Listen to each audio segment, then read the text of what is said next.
There's no advertising or sponsorship on this show, but if you enjoy listening to it and would like to show your support by, say, buying me a coffee, please head on over to 5minutebiographies.com/coffee to see how. Welcome to Season 7 of the 5 Minute Biographies podcast. Here is your host, Wayne Armstrong. Hi guys, welcome to the 5 Minute Biographies podcast, Season 7, Episode 5, Ginger Rogers. Virginia Catherine McMath, who became known as Ginger Rogers, was born in Independence, Missouri, on the 16th of July 1911. She was an American singer, actress and well-known dancer. Her mother, Leila Imogene, was a scriptwriter, newspaper reporter and film producer. When Ginger was born, Leila left her husband William and went away to have her daughter, as in an earlier pregnancy, William had allowed the doctor to use forceps to deliver the baby, who subsequently died, and so Leila did not want her child to be born in a hospital. Ginger's childhood was a bit rough. Her parents divorced shortly after she was born, and her father kidnapped her several times, with Leila finally taking him to court. She was very close with her mother since her father eventually stopped seeing her, and she didn't have any living siblings, although she did have cousins, which is where the name Ginger came from, as they apparently had trouble saying Virginia. In 1915, her mother left Ginger with her grandparents for a while to search for a script-writing job across the country in Hollywood, California. She eventually succeeded in getting an essay she had written turned into a film, and she subsequently continued to write scripts for Fox. When Ginger was 9 years old, her mother married John Logan Rogers, and although Ginger was never officially adopted by him, she took his surname. They all lived together in Fort Worth, where Ginger attended the Central High School, but she never graduated.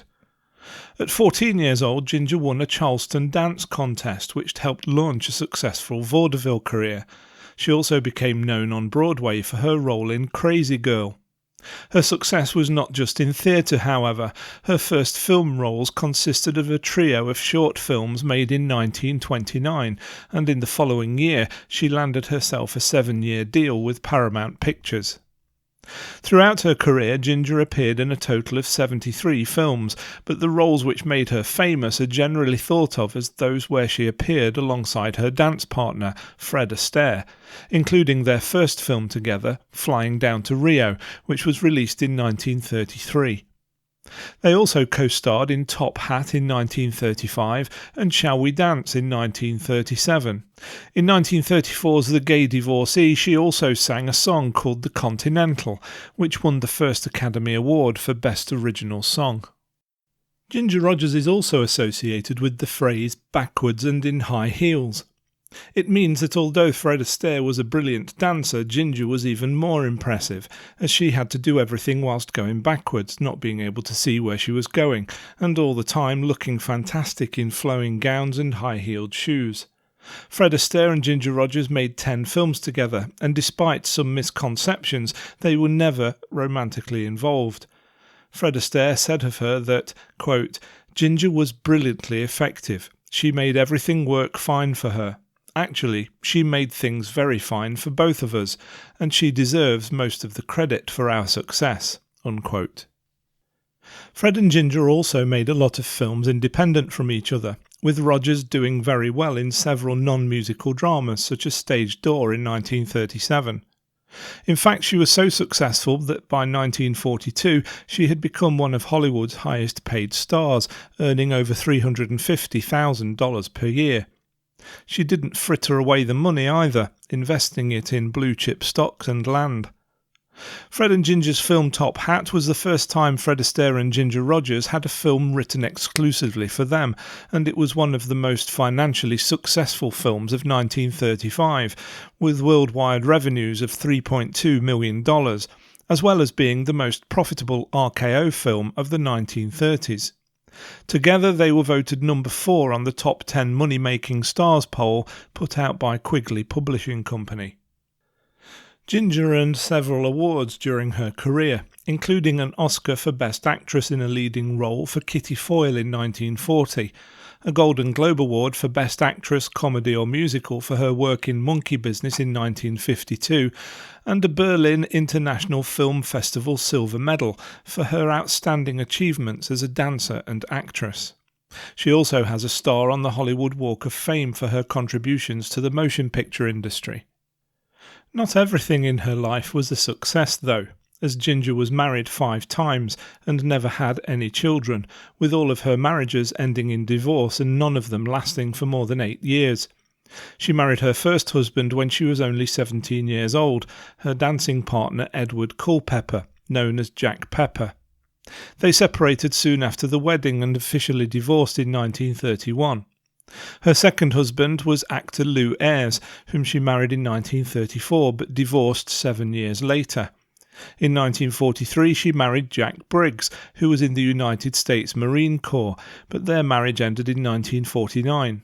4 years later she married a French actor, whom she had met on a trip to Paris, Jacques Bergerac, who was 16 years younger than her. Jacques left his job as a lawyer in France to become an actor with her in Hollywood, but they divorced in 1957. Her final marriage was to producer and director William Marshall.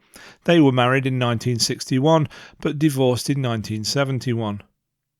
From the 1950s onwards, film roles started to dry up, although she did land the occasional hit, and so she also started to appear on television, making guest appearances on The Love Boat in 1979, Glitter in 1984, and Hotel in 1987, which was also the last time she appeared on screen as an actress. She wasn't done with the entertainment business though, as in 1985, at the age of 74, she fulfilled a long-standing dream to direct when she directed a stage musical in New York called Babes in Arms. She continued to make public appearances, but in 1989 she took a fall down a flight of stairs and subsequently struggled to get around. After suffering a stroke, she became partially paralysed and was dependent upon a wheelchair. As a Christian Scientist, she refused medical intervention, and so she eventually retired to Rancho Mirage, the ranch she had bought in 1939, and where she frequently spent the winter. Ginger Rogers died at Rancho Mirage on the 25th of April 1995, at the age of 83. She was cremated, and her ashes were interred at the Oakwood Memorial Park Cemetery in California, with the remains of her mother. I hope you enjoyed that episode of 5 Minute Biographies. If you did, why not say thanks by buying me a coffee? Head on over to 5minutebiographies.com/coffee to see how. Thanks for listening to the 5 Minute Biographies podcast at www.5minutebiographies.com.